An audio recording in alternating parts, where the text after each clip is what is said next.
Okay, so you might be wondering, Wild Card 3? Where'd number 2 go? Number 2 was last Friday. It was nothing. No video at all. What, I said no rules? It's not just a flimsy excuse for not having had a video ready last Friday. It's totally intentional, I swear.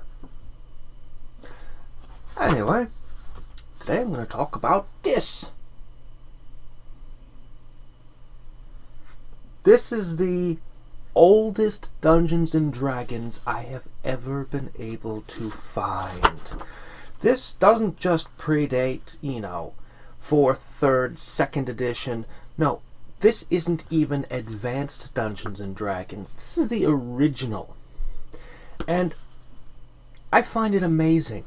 I mean, just amazing. Okay. If you play this game, your choices for classes include magic users. Not wizard, just magic users. Magic users are humans who, through study and practice, have learned how to cast magic spells. Merlin the Magician was a famous magic user. But what's even more amazing about these classes is that dwarf could be your class. Yeah, just dwarf. Not dwarven fighter, not dwarven ranger, not dwarven cleric, just dwarf. Because a dwarf could not be a cleric, or a fighter, or anything else. It would just be a dwarf. Say with an elf. You're just an elf, or a halfling. That's it. That's all. They didn't have good and evil. They had lawful, chaotic, and neutral. And chaotic, pretty much, like, they describe it, and then they pretty much says chaotic behavior is usually the same behavior that could be called evil. And lawful behavior could be called good in another. It's just like...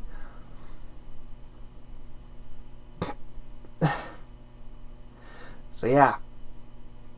And then 4th edition comes along and makes chaotic good and lawful evil not exist anymore. But for a long time, you could have chaotic good and lawful evil, and those were two of my favorite alignments, both to make NPCs and stuff as in But anyway, just a few other amazing things about this game. This book. This contains everything you need to play the game. I just want for perspective. Okay. By the time you get to 3rd edition, you need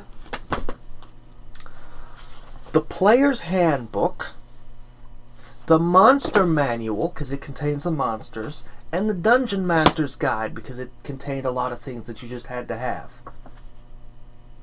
This is the comparison here. This is...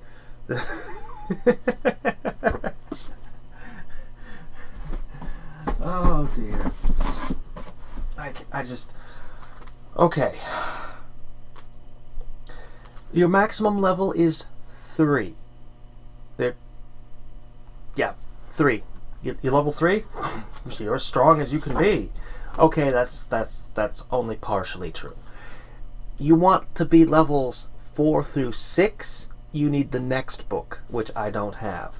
And then 7 through 9 is the book after this one. The list of monsters is so short.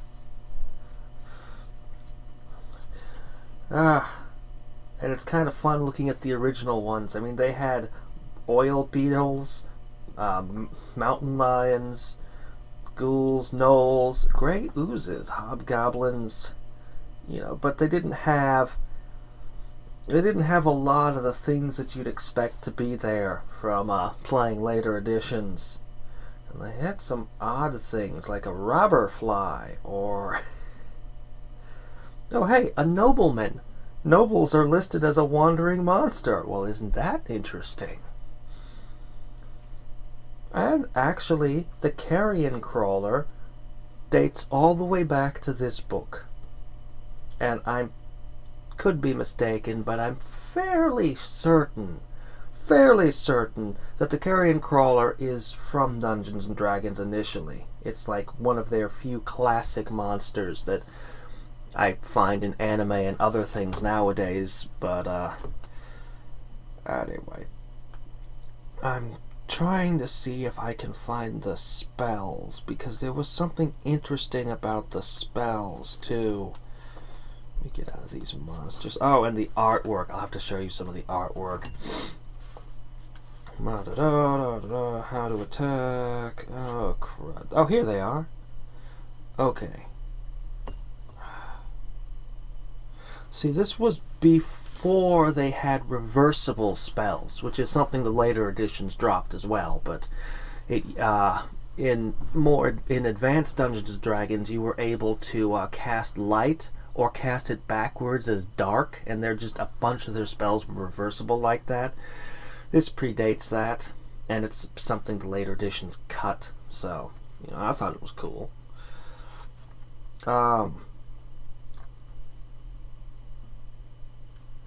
Anyway, you know what? Let's just show the art, because the artwork is the last amazing thing about this. Oh boy, I should probably go to the monsters rather than the bad player character art's probably what you'd expect. But the here's the original carrion crawler. That's what it looks like. That's what you're fighting. That was not so bad, I guess. Oh. Yeah. The different shapes of breath weapons that would come out of a dragon. That's important to know, actually. Man.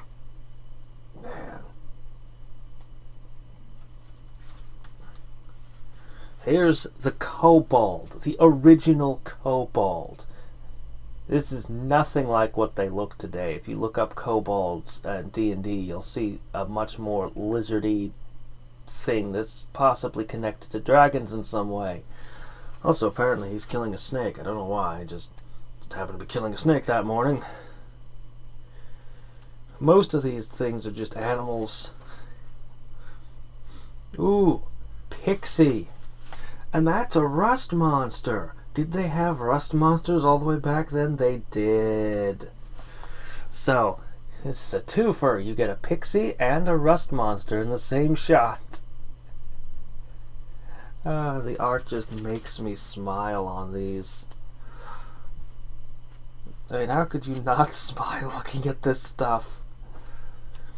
Maybe I'm just a total geek. Maybe none of you care even slightly about any of this, but to me, this is just... I mean, look at these wizards! Look at them! What is this? What are they doing? Why are they doing it?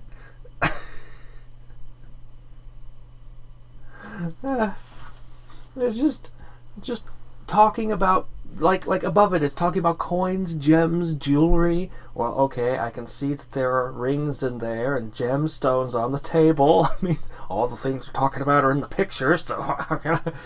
But what are the wizards doing? I think they're supposed to be identifying the magical item there. Because it's talking about magic items and stuff, too.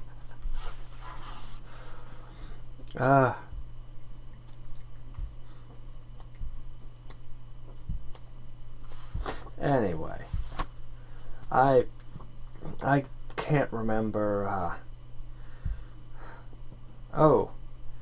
The original fantasy role-playing game for 3 or more adults, ages 10 and up.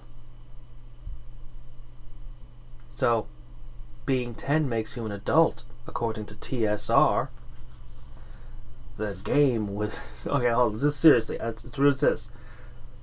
For 3 or more adults, ages 10 and up. It's just right there. Also, they weren't Wizards of the Coast yet. Well, I mean, they were the Game Wizards. TSR put out like a ton of products back in the day. Like tons of them.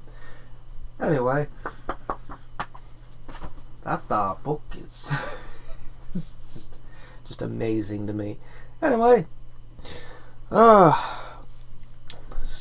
tomorrow's going to be a live stream where I'm going to play Transport Fever, and that will be at 1 p.m. Alaska time. And I'm trying to remember if there's anything else upcoming. I think the Fake Happy End should come out on Monday, so I should be able to release the trailer on Monday for that, and I'm excited because I put a lot of work into it, and I've been waiting to put it out. Anyway, until next time and every time, this is Hadriex signing off.